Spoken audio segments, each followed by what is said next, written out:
তোমাকে বুঝি না প্রিয়, বোঝো না তুমি আমায়। দূরত্ব বেড়ে যায়, যোগাযোগ নিভে যায়, কিন্তু কি করা যাবে যোগাযোগ নিভে গেলে? যে যার ধান্দায় সে তার ঘুরছে। আগামী 22শে আগস্ট কলকাতায় আসছেন প্রধানমন্ত্রী নরেন্দ্র মোদী। সঙ্গে থাকছেন প্রশাসনিক অনুষ্ঠান, নতুন মেট্রো রেলের উদ্বোধন আর একটি বড় রাজনৈতিক সভা। কিন্তু প্রশ্ন উঠছে, কেন মুখ্যমন্ত্রী মমতা বন্দ্যোপাধ্যায় এই সরকারি উদ্বোধনে যোগ দেবেন না? আর মোদির রাজনৈতিক বার্তা কি শুধুই উন্নয়ন, নাকি আসলে কেন্দ্রবিন্দু হবে জনবিন্যাসের অভিযান ও বাংলাদেশি অনুপ্রবেশকারীদের বিরুদ্ধে করা হুঁশিয়ারি?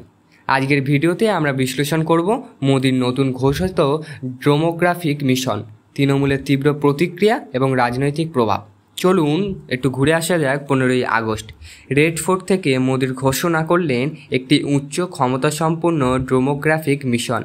তার অভিযোগ, একটি ষড়যন্ত্রের মাধ্যমে দেশের সীমান্তবর্তী জেলাগুলিতে অবৈধ অনুপ্রবেশ বাড়ানো হচ্ছে, আর তাতে দেশের জনবিন্যাস বদলাচ্ছে। তিনি বললেন, এই অনুপ্রবেশকারীদের যুবকদের রুজি রোজগার কেড়ে নিচ্ছে, আমাদের বোনেদের টার্গেট করছে, আদিবাসীদের জমি দখল করছে। ভারত কোনোদিনও ইনফিল্ট্রেটদের সামনে আত্মসমর্পণ করবেন না। মোদি একটা বক্তৃতা দিচ্ছেন রেড ফোর্টে। কলকাতার মেট্রো উদ্বোধন, এটি যে একটি বড় প্রশাসনিক অনুষ্ঠান তা নিয়ে কোনো দ্বিধামত নেই। কেন দ্বিমত নেই? কেনই বা থাকবে? একটা কলকাতায় নতুন মেট্রো শুরু হচ্ছে মানে যাতা কথা, বিশাল ব্যাপার। কিন্তু সংবাদ মাধ্যমের খবর, মুখ্যমন্ত্রী মমতা বন্দ্যোপাধ্যায় উপস্থিত থাকবেন না। কেন থাকবেন না? সূত্রমতে জানা গেছে, রাজ্যের সঙ্গে কেন্দ্রের সম্পর্ক একেবারেই তিক্ত। এই তিক্ততার জন্যই কি যাবে না, না অন্য কোনো বিষয় আছে? আমার তো মনে হয় তিক্ততা বন্ধ রেখেই কলকাতাতে তার নিজের দেশে বা নিজের বাড়িতে সঙ্গে প্রধানমন্ত্রীর সাথে দেখা করা অবশ্যই উচিত। কলকাতা মানে মমতা বন্দ্যোপাধ্যায়ের নিজের বাড়িই বলতে চলে। সেই বাড়িতে যখন প্রধানমন্ত্রী আসছেন, অবশ্যই তাকে দেখা করা উচিত, সে যেই দলই হোক। আপনাদের কি মতামত অবশ্যই জানাবে, আর সাবস্ক্রাইব করতে ভুলবেন না। রাজ্যের সঙ্গে কেন্দ্রের সম্পর্কও একেবারেই তিক্ত, বিশেষ করে অনুপ্রবেশ, এনআরসি, ভোটার তালিকা সংশোধন এবং নতুন ডেমোগ্রাফিক মিশন নিয়ে। তাই মমতা সরকারি প্রোগ্রামে না গিয়ে রাজনৈতিকভাবে আলাদা বার্তা দিতে চাইছেন, আলাদা মঞ্চ করে। টিএমসি তীব্র প্রতিক্রিয়া। টিএমসি ইতিমধ্যেই মোদির এই নতুন মিশনকে বলছে আরেকটা জুমলা।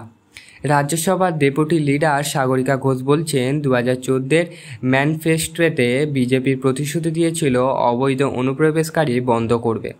আজ 11 বছর কেটে গেছে, এখনও কিছু হয়নি। এখন আবার নতুন মিশন? তাহলে কি স্বীকার করছে যে আগের প্রতিশ্রুতি ব্যর্থ? টিএমসির বক্তব্য, মোদির প্রতি স্বাধীনতা দিবসের বক্তৃতার নতুন শত্রু তৈরি হয়। কখনো আন্দোলনজীবী, এবার ইনফিল্ট্রেটের। আসল কাজের হিসাব না দিয়ে দোষ চাপানো হয় অতীত সরকার বা রাজ্যগুলির ঘাড়ে। সাগরিকা ঘোষ টুইট করেছেন, টিএমসি নেতাদের প্রচুর বক্তব্য। প্রশ্ন হলো, আসলে কি জনসংখ্যা এত বড় পরিবর্তন হচ্ছে? জনগণনা হয়েছিল 1951 সাল থেকে 2011 সাল পর্যন্ত। 2011-এর পর থেকে এখনও পর্যন্ত 2025 হয়ে গেল, একবারও জনগণ হয়নি। কারণ 10 বছর ছাড়া ছাড়া হয়ে থাকে, কোভিড থাকাকালীন, তাই জন্য আমাদের হয়নি জনগণনা। পশ্চিমবঙ্গের মুসলিম জনসংখ্যার হার 19.85% থেকে বেড়ে 27.1% হয়েছে। কিন্তু 2001 থেকে 2011 পর্যন্ত বৃদ্ধির হার ছিল 1.61, বা অস্বাভাবিক কিছু নয় এমন কিছু। অন্যদিকে পশ্চিমবঙ্গের মোট দশমিক বৃদ্ধির হার 13.84%, যেখানে জাতীয় গড় 17.60%। অর্থাৎ যেটা বলছে, অতিরঞ্জিত পরিবর্তনের প্রমাণ স্পষ্ট নয়। বিশ্লেষকরা মনে করছেন রাজনৈতিকভাবে ইস্যুটিকে বড় করে দেখা হচ্ছে। 1951 থেকে 2011 পর্যন্ত জনগণনা হয়েছিল। 5 নম্বর সেকশনে রাজনৈতিক বার্তা ও প্রভাব। 21শে আগস্ট মোদি কলকাতা সফরে, তাই দুটি সমান্তরাল বার্তা থাকবে। 1, উন্নয়নের চিত্র, মেট্রো রেলের নতুন প্রকল্পের উদ্বোধন, আর 2, রাজনৈতিক প্রচার, ডেমোগ্রাফিক মিশন ও অনুপ্রবেশের ইস্যুকে কেন্দ্র করে তৃণমূলের বিরুদ্ধে তোপ। বিজেপি তৃণমূল একে অপরকে দোষ দিতে ব্যস্ত, আর সেই ফাঁকে পড়ে গেছে সাধারণ মানুষ। রাস্তাঘাট জল জমছে, ভেঙে যাচ্ছে, একের পর এক ভোট চলে যাচ্ছে, মানুষের তেমন কোনো পরিষেবা পাচ্ছে না। এদিকে টিএমসি স্পষ্ট বলছে, কেন্দ্র এই ইস্যু ব্যবহার করছে ভোটার রাজনীতি করার জন্য। ফলে মমতার অনুপস্থিতি হবে এক ধরনের প্রতিবাদ, আর মোদির রাজনৈতিক ভাষণে থাকবে বিজেপির আসন্ন নির্বাচিত বার্তা। আমি কোনো দলের হয়ে কথা বলবো না, সাধারণ মানুষের হয়ে কথা বলবো। চ্যানেলটিকে অবশ্যই সাবস্ক্রাইব করবেন এবং শেয়ার করতে ভুলবেন না। তাহলে সারমর্ম কী? মোদি বলছে, দেশকে বাঁচাতে ডেমোগ্রাফিক মিশন প্রচণ্ড পরিমাণে দরকার। আপনাদের কি মনে হয়? টিএমসি বলছে, এটা নতুন শত্রু বাড়ানোর কৌশল। যে যেমন পাচ্ছে বার্তা দিচ্ছে। ডেটা দেখাচ্ছে অস্বাভাবিক জনসংখ্যার পরিবর্তনের প্রমাণ সীমিত।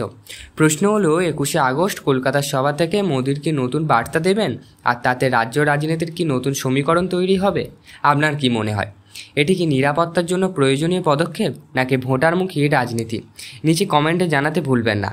ভিডিওটি লাইক করুন, শেয়ার করুন এবং চ্যানেলটিকে অবশ্যই সাবস্ক্রাইব করুন। আর যারা আগে থেকে সাবস্ক্রাইব করা ছিল অসংখ্য ধন্যবাদ আপনাদের। এই রকম আরও ভিডিও দেখতে এই সম্পূর্ণ ডেটা আমি একটা আর্টিকেল থেকে জোগাড় করেছি। আর্টিকেলটা নিচে ডিসক্রিপশনে দেওয়া থাকলে অবশ্যই গিয়ে তোমরা দেখে নিও। আর ভালো লাগলে লাইক কমেন্ট শেয়ার করতে ভুলবেন না। আমরা কোনো রাজনৈতিক দলের কথা বলি না, আমরা জনসাধারণের কথা বলি। অবশ্যই শেয়ার করতে ভুলবেন না। ভিডিওর আগেই দেখেছি কলকাতাতে প্রধানমন্ত্রী আসছেন, তার সত্ত্বেও মমতা বন্দ্যোপাধ্যায় দেখা করতে যাচ্ছে না। এটা কোনো রাজনৈতিক আলোচনার জন্য তারা দেখা করতে যাচ্ছে কিনা এটা আমার জানা নেই। আগেই সংবাদ মাধ্যমের মধ্যে জানিয়ে দিয়েছেন মমতা বন্দ্যোপাধ্যায় যাচ্ছেন না। সেটা কতটা সঠিক আমার জানা নেই। আমি যতটুকু খবর পাচ্ছি তিনি দেখা করতে যাচ্ছেন না প্রধানমন্ত্রীর সঙ্গে। কিন্তু এটা কি উচিত প্রধানমন্ত্রীর সাথে দেখা না করা? তার নিজের রাজ্যে আসেন একজন স্বয়ং প্রধানমন্ত্রী, তাহলে দিদি কি দেশবিরোধী করছে? আপনাদের কি মনে হয়? কোনো কারোর বিরুদ্ধে ব্যক্তিগত মতামত দেওয়া উচিত নয়। তার সত্ত্বেও আমি আরেকবারও জিজ্ঞেস করছি, দিদি কি দেশবিরোধী?